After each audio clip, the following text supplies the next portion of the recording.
सोचो अगर गरीबों के लिए कोई अलग कानून हो और अमीरों के लिए कोई अलग कानून हो तो हमारी डेमोक्रेसी का क्या होगा।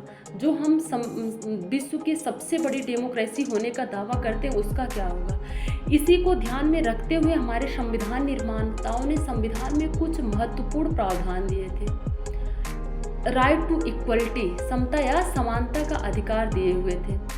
नमस्ते दोस्तों, आज हम बात करेंगे राइट टू इक्वलिटी का, जिसका जिक्र संविधान के आर्टिकल 14 से 18 तक किया गया है।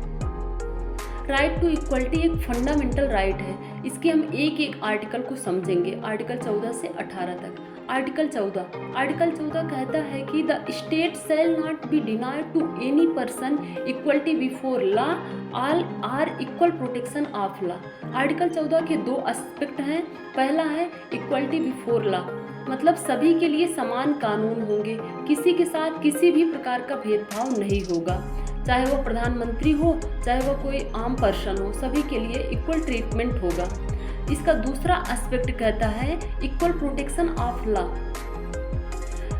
सिमिलर सिचुएशन में सिमिलर लॉ हो सकते हैं, लेकिन डिफरेंट सिचुएशन में डिफरेंट लॉ भी हो सकते हैं। जैसे बच्चों और बड़ों के लिए अलग अलग कानून हो सकता है।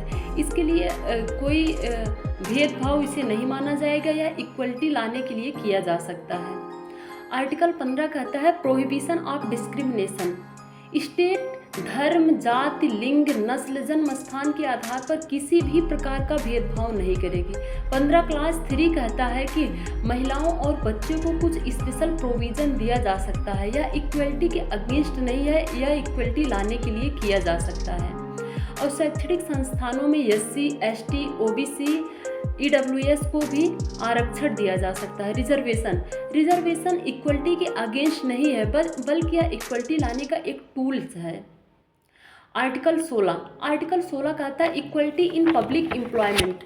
आर्टिकल 16 यह इंश्योर करता है कि सरकारी नौकरियों में सबका समान प्रतिनिधित्व होगा, किसी भी तरीके का भेदभाव नहीं होगा। लेकिन इसमें धर्म, जाति, लिंग, जन्मस्थान के आधार पर तो भेदभाव नहीं होगा, लेकिन SC, ST, OBC, EWS को कुछ आरक्षण दिया जा सकता है। यह भेदभाव नहीं माना जाएगा, इक्वलिटी लाने के लिए ही किया जाता है।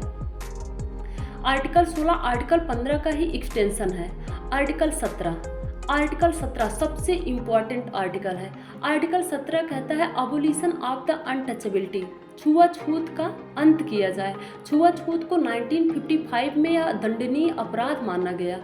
यह इतनी बड़ी समाज की बीमारी थी कि संविधान निर्माताओं ने इसमें बहुत गौर किया और इसको एक दंड के तहत इंक्लूड किया गया। किसी भी तरीके का अगर छुआछूत होगा तो आर्टिकल 17 के तहत यह दंडनीय अपराध है।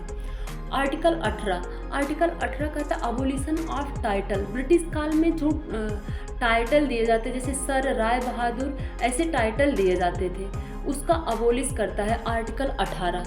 आर्टिकल 18 कुछ टाइटल को अलाउड करता है, जैसे वह दिया गया हो, सेना के द्वारा दिया गया हो या एकेडमिक टाइटल हो, ये अलाउ करता है। भारत रत्न कई लोग अपने नाम के सामने लगाते हैं जिनको भारत रत्न मिला होता। भारत रत्न एक टाइटल नहीं है, एक अवार्ड है। आर्टिकल 18 में अब उपाधियों का अंत हो गया। अब हम इसको एक क्विक रिवीजन करते हैं। आर्टिकल 14 कहता है समता या समानता का अधिकार, इक्वलिटी बिफोर लॉ। आर्टिकल 15 कहता है प्रोहिबिशन ऑफ डिस्क्रिमिनेशन। आर्टिकल 16 कहता है equality in public employment. Article 17 कहता है अबोलिशन ऑफ अनटचेबिलिटी। आर्टिकल 18 कहता है अबोलिशन ऑफ टाइटल का अंत। समता या समानता का अधिकार यह एक रूल है, यह समाज के लिए बहुत अच्छा रूल है और यह पब्लिक रूल तो है, लेकिन यह डेमोक्रेसी का बैकबोन भी है। जब तक देश में समानता नहीं आएगी तब तक हमें सच्ची आज़ादी नहीं मिलेगी। Thank you so much.